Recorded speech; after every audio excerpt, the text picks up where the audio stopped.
I was a drug user. I was a very heavy drug user. I'm in the floor and I'm watching my soul come out of my body.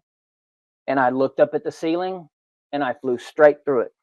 I did see a light, a round light that was the same color as my soul. I remember feeling a presence to the right behind me, and he reintroduced himself to me as I am God the Creator, creator of all creation. I didn't believe in God prior to this. I didn't. I've never been a religious person, a spiritual person. I've never heard of NDEs, OBEs, none of this. I've never heard of this before. I haven't used drugs in quite a while now. I got to the point to where I was like, you know what? This is hindering me more than it's helping me. I just stopped. I just quit cold turkey and never looked back. The A.J. Parr Spiritual Journalist Podcast. We are here with Chad Foster, and he had an amazing NDE that transformed his life. Hello, Chad. How are you? Hello, I'm amazing. Thank you for asking. So, can you tell us about the day that you had your NDE? I've said this before. Now, I know there's people that judge, and I'm going to get judged for this, and I'm okay with that. But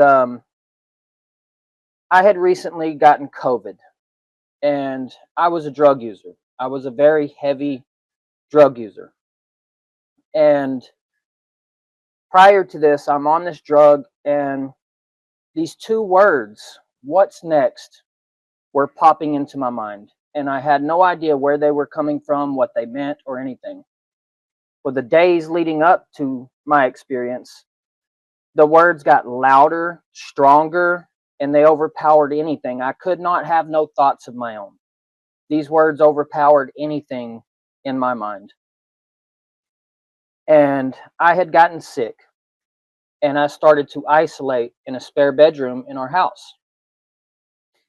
And so at this point, because of the drugs, I had been awake for about 5 to 6 days, and I hadn't had anything to eat or drink.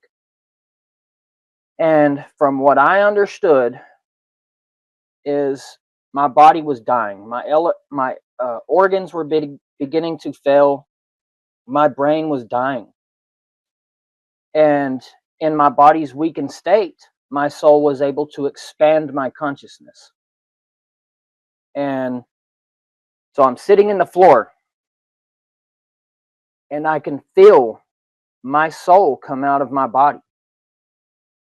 And I begin to look to the right with my body. Now, as I'm saying this, I'm in the floor, and I'm watching my soul come out of my body. But I'm also transitioning to be my soul and also looking at my body. So my soul did something to help put my physical body at ease. Because at this point, it's a warm white light with a thin, warm golden light around it. And I've always called that golden light my halo. But it was pine cone shaped or egg shaped even. And it did something to help put my physical body at ease. It formed my face on it. My soul, me as my soul, was communicating directly with my body.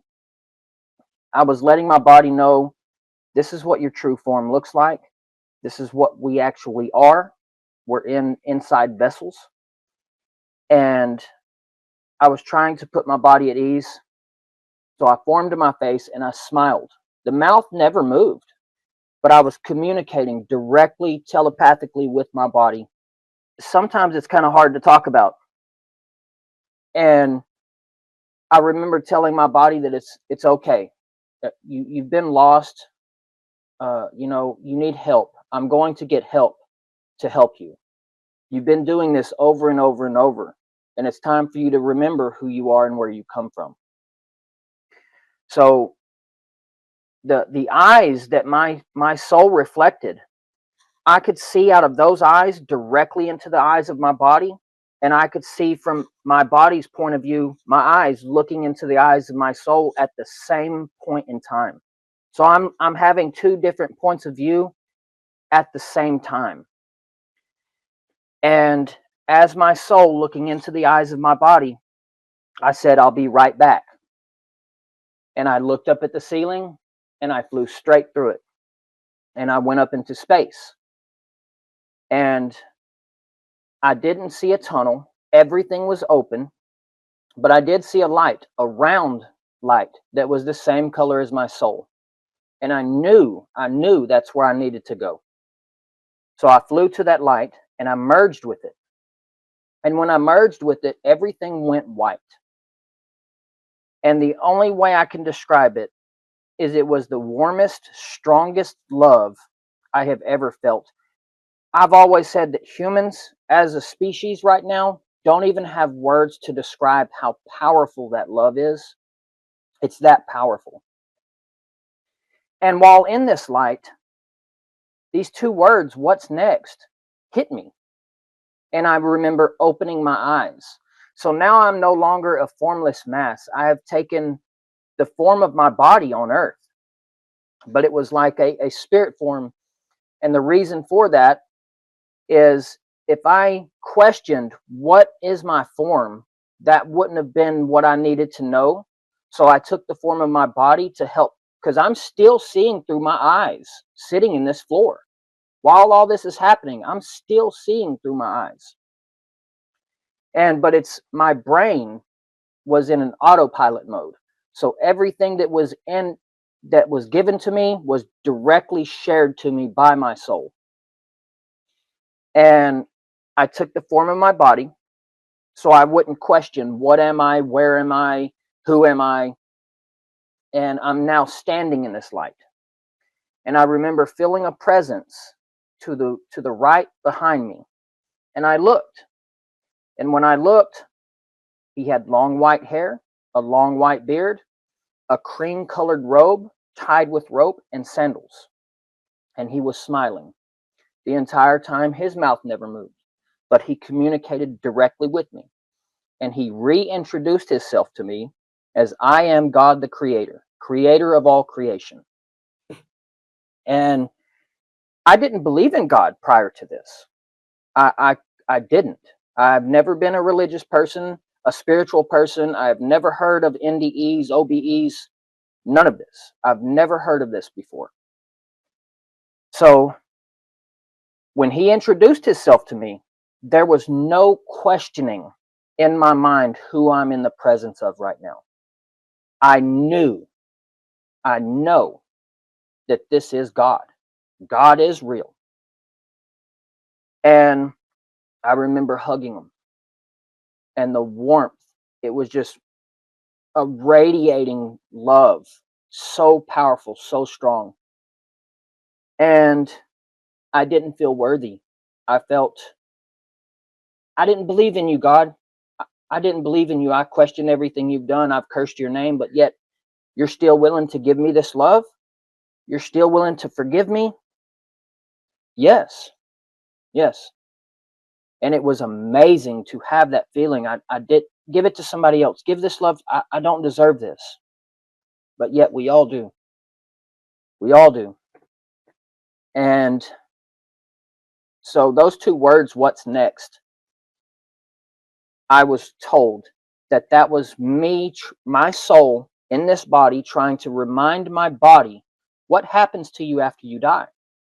Because I didn't believe anything happened. So I was trying to remind myself, because I was beginning to die here. And prior to this, because of the drugs, it was opening me up to things that my body hasn't been exposed to. So I was trying to reawaken myself. And I finally found out this is what happens after we die. And so while I'm with God, in this reality, this dimension is where I had the near-death experience, because my body is still alive sitting in this floor. Nevertheless, my organs are failing and dying, and my brain is also dying. So this body is near death. But what happened then was a death experience. That was in this reality. I went into a mirrored reality that was exactly the same. Everything that's happening here is happening there. It's a direct copy. to I seen my body sitting in the floor. So me as my soul went into that body. But I'm also in this body and still outside of this body watching this happen. And I'm still my body in that floor, seeing all this, living it. I mean, it's more physical than it is here. It's more real than it is here. And when I went into that body, I was shown that there was an aneurysm in the right side of my brain that was going to burst. Because how it happened is, this is your body, this is your soul. They are one. When you have a near-death experience, picture a rubber band around the two. So you have a near-death experience and your soul comes out of your body. But there's a rubber band, so your soul can only go so far before tension pulls it back. What I had to do in that body was kill the body. So there is no separation between how far my soul could go. And I was terrified. At this point, I'm hysterically crying. I was so afraid of death. I didn't believe in death. I didn't believe in these things, even though I'm still seeing this.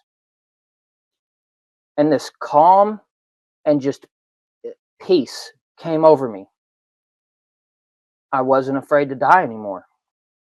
And I had to say 2 words: I'm ready. And as soon as I said, I'm ready, boom, the aneurysm burst. I could feel it spread in my brain. I could even hear bubbles from it spreading in my brain.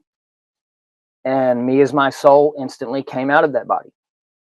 And I didn't do a life review. This whole time, I never really got a life review, as some do. But I did see parts of my life. But it's not like a memory. It was like reliving those parts of my life. And so when I came out of this body, I got to watch all the way until that body was unseen. That body was buried in a graveyard. But I didn't only get to watch it from my perspective. I got to go into everybody that I had a relationship with, that I was connected with.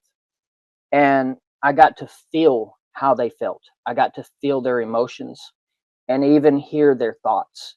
I could feel their thoughts. They had emotions to them.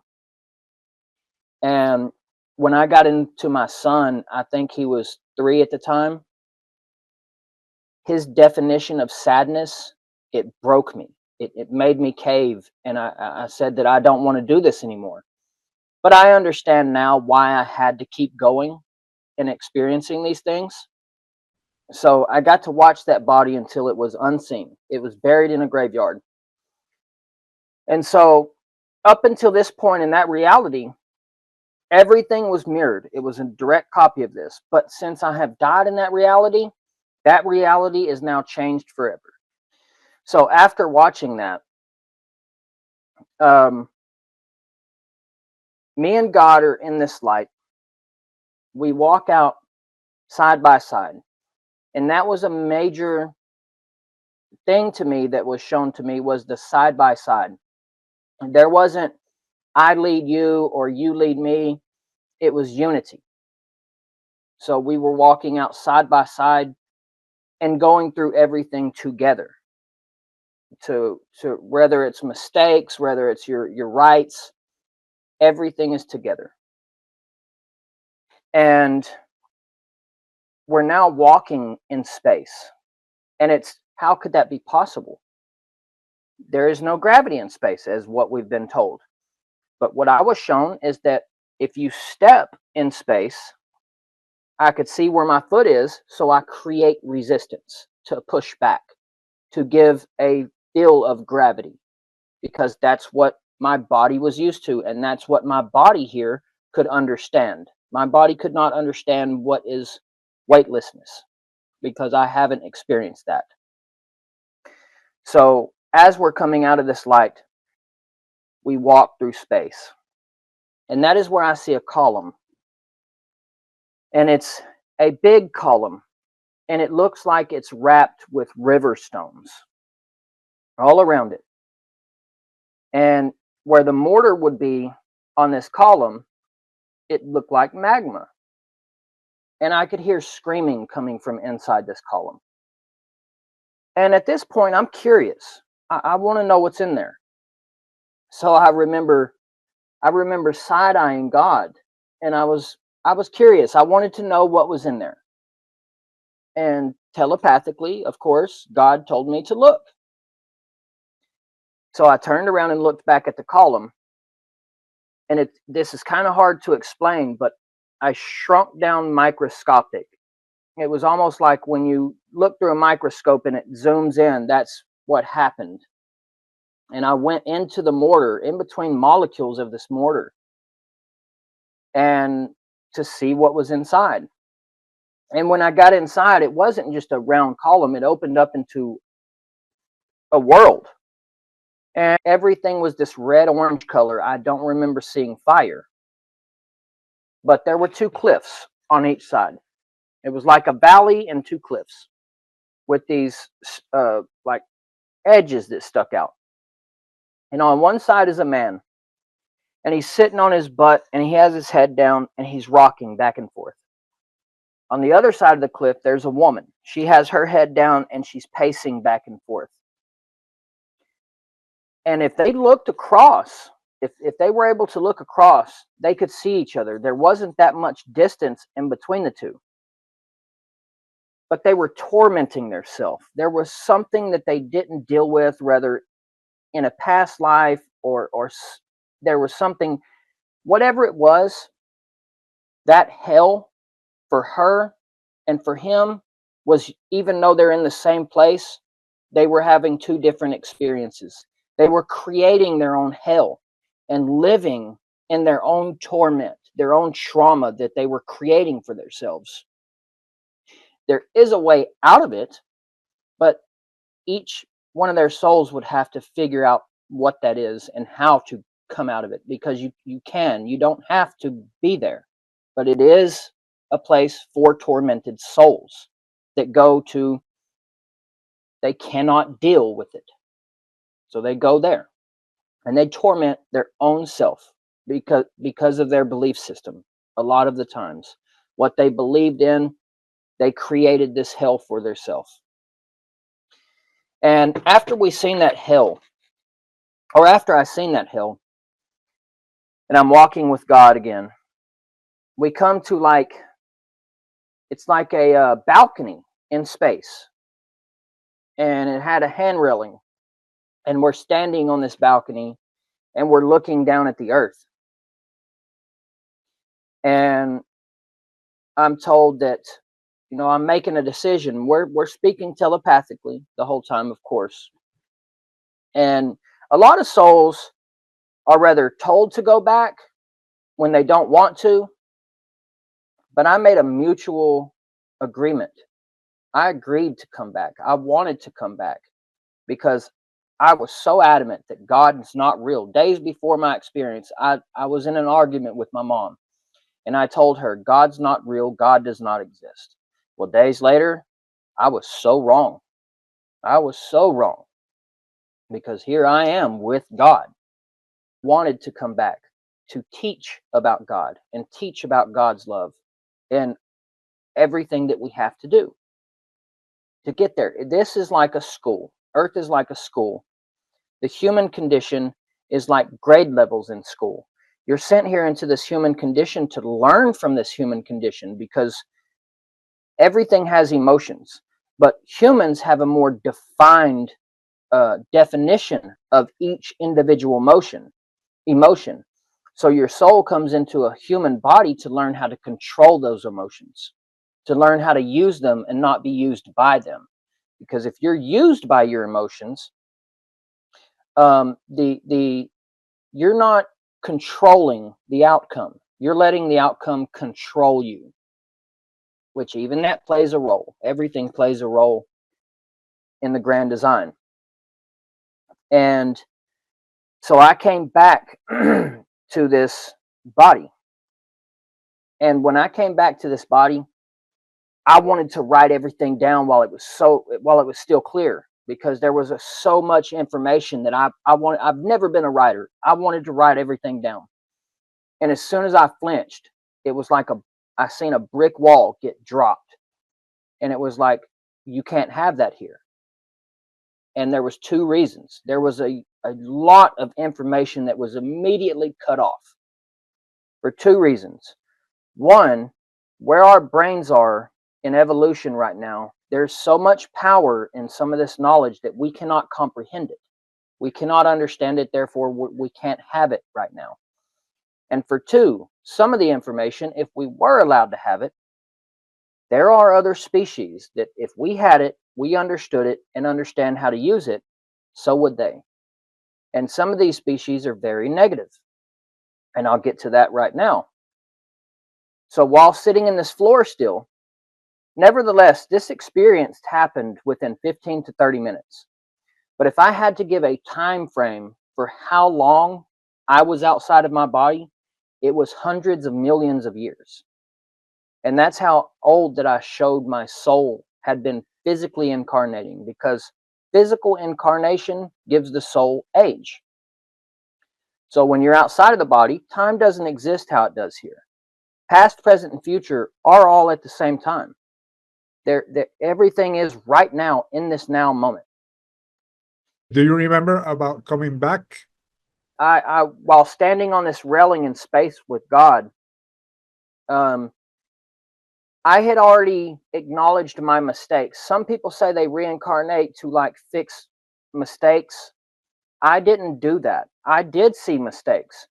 But while on this balcony in space with God, looking at Earth and acknowledging key points in my life, I made peace with my mistakes. I left them on Earth with that body. That was that body. I made peace with them. I cut all trauma, all negative emotions. That was another thing I had to let go of to have this experience like I did.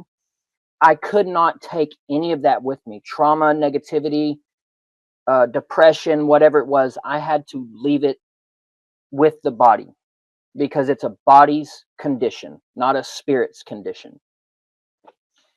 And so while on this balcony, I'm looking at Earth with God, and I chose to come back to teach about God. I wanted to teach about God and how people can connect with God. So that's why I came back, and I chose to come back, but it was a mutual agreement. I didn't have to. And what I was also told is that apparently this is going to be my last time in a human form. I'm not coming back to a human form again, because apparently I've been in a human form for a long, long time, reincarnating over and over again, because I'd never learned my lesson to get to God. I'd never learned that lesson to connect with God. So I kept having to come back over and over. And I finally awakened this time. And I'm so grateful. After you had this experience, did you quit drugs? I actually continued to use drugs after my experience, because like I've said, I've never heard of near-death experiences or out-of-body experiences. So at first when I came back, and I wanted to write everything down, because it was just so amazing. It was so amazing. But I was more terrified after I came back than I was before having the experience, because I felt even more alone now. Even more alone. I felt like I was insane. I felt like I was literally minutes away from calling a mental institution and checking myself in, because I thought that I was losing my mind. I thought I was going crazy. And I had wrote down on Facebook, I'd made posts, and somebody commented, and I started reading their comment, and it's like a weight was lifted off of me. You mean to tell me that I'm not alone? There's other people like this? And that's when I started doing some more research and finding out that this is not a common occurrence. There is millions of people all over the world. It's not just in this day and age. This has been going on for thousands of years. Near-death experiences, out-of-body experiences is not a new thing. It's just more openly accepted now. But there still is people that are afraid to tell their story because they're afraid to be judged. I am not.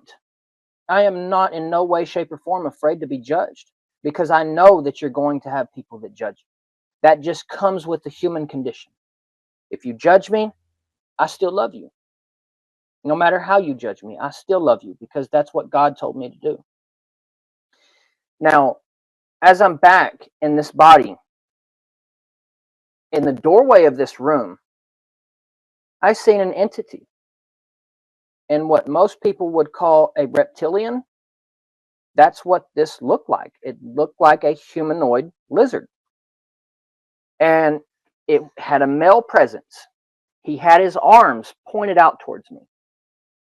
And I didn't know what was going on, but it's as God gave me a script, like a walkthrough of what was happening.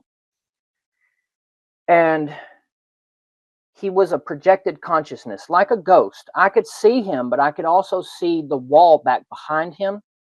So he's a projected consciousness. This species has been doing this for a long, long time. They have been on Earth since the creation of life, going through life, influencing positivity with negativity to see if they can plant a seed in you, to use your free will against you, to create a reality in their image. That way, you keep reincarnating, and they feed off your pure positive power. It is your soul. They feed off of it, because if you're creating a reality in their image, you're not creating your own reality due with positivity. So when I seen them, I was like, what is he doing? And what they do is what I just said. They plant a seed in your mind. It's a negative seed. But if you act on it with your free will, you're creating a reality in their image. They're using your own free will against you and God, because they want God's power, and they don't have it because they are so negative. But they use the human condition against God. Call them demons if you will, but that's what they look like. And once I found that out, God was telling me this, I told it, it's not going to work anymore. I see what you're doing. I know what you're doing. You have been following me, not just in this life, but probably in multiple different lives. You've probably been, they're probably assigned to each soul when the soul physically incarnates. And after seeing him, I told him it's not going to work, and he left for the time. I walked outside on the porch, and that's where I seen what looked like a shard of glass floating in the air, but it was like 20 to 30 foot tall, needle thin, slightly tilted, and slowly rotating. And in it looked like a rainbow, like a rainbow light coming out of it. And 3 entities walked out of it. And what we would call little grays, that's what these look like. They walked out of this shard. And they had on, when you imagine Star Trek, the skin-tight uniforms that they wear, these little grays had on some kind of skin-tight uniform. And they were talking to each other telepathically. I could see their face, see their mouth, and their mouths weren't moving. They were speaking to each other telepathically. But I could hear them. And I heard them in English. But I knew that they were not speaking English. But I heard them clear as day speaking English. And the first one out of the shard looked directly at me, made eye contact with me. And he said, he can see us. And the other 2 looked at me and said, he can see us. And they went back into that shard. And it's almost like as if wherever they were going, they were telling other ones that I could see them.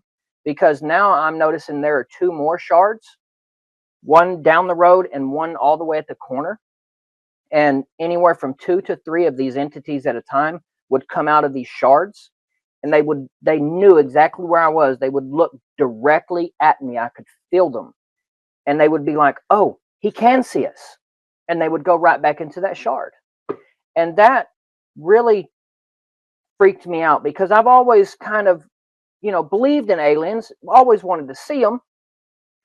But I never thought I would have an experience like that. I never thought I would actually see them. How did this experience affect your life? It affected my life in seeing what I was doing wrong. And what I was doing wrong was not pushing enough love out into the world. I was a very hateful person. I was very mean because I didn't feel loved. I didn't give love.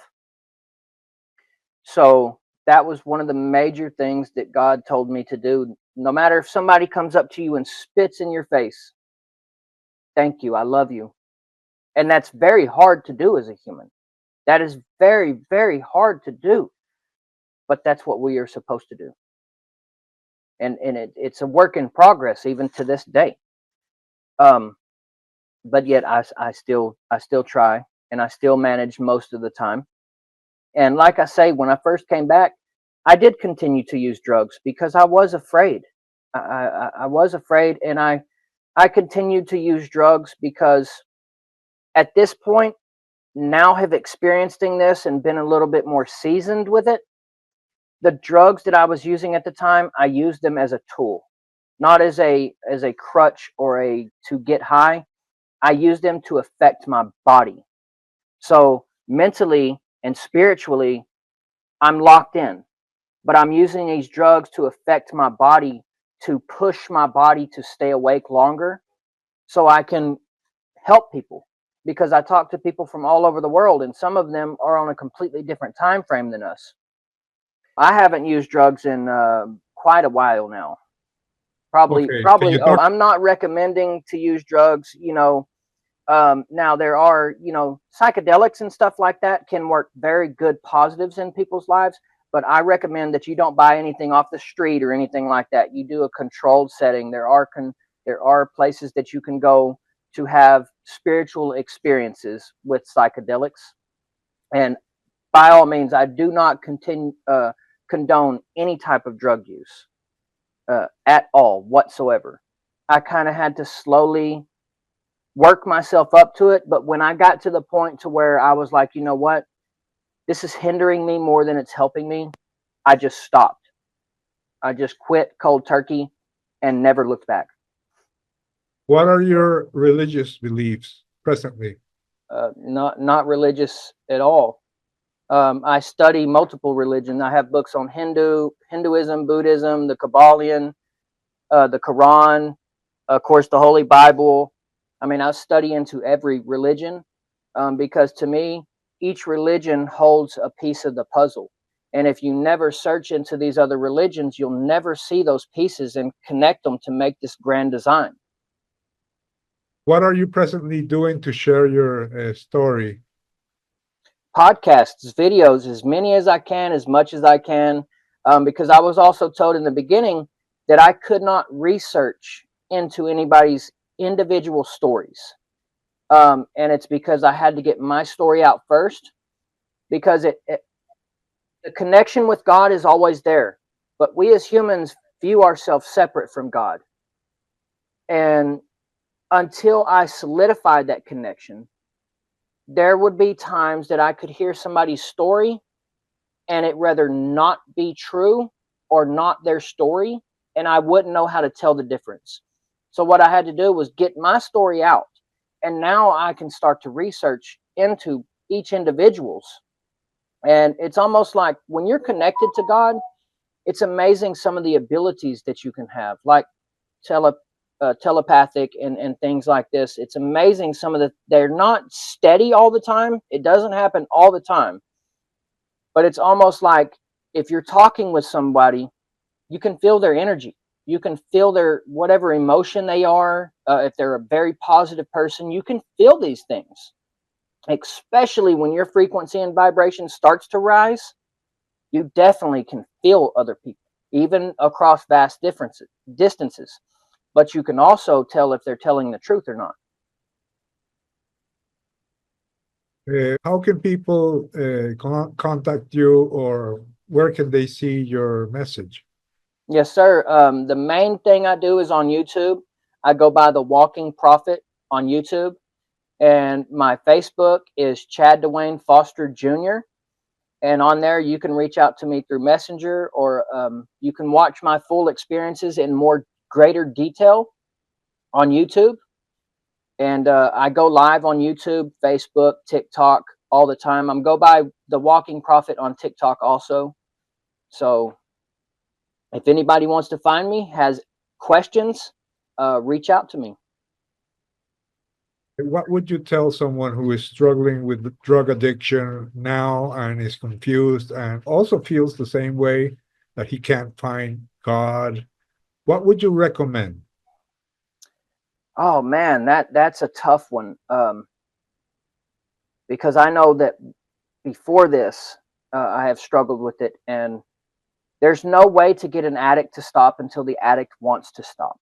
It doesn't matter how many times you put them in rehab or try to force them to do something. You're only pushing them closer to their vice.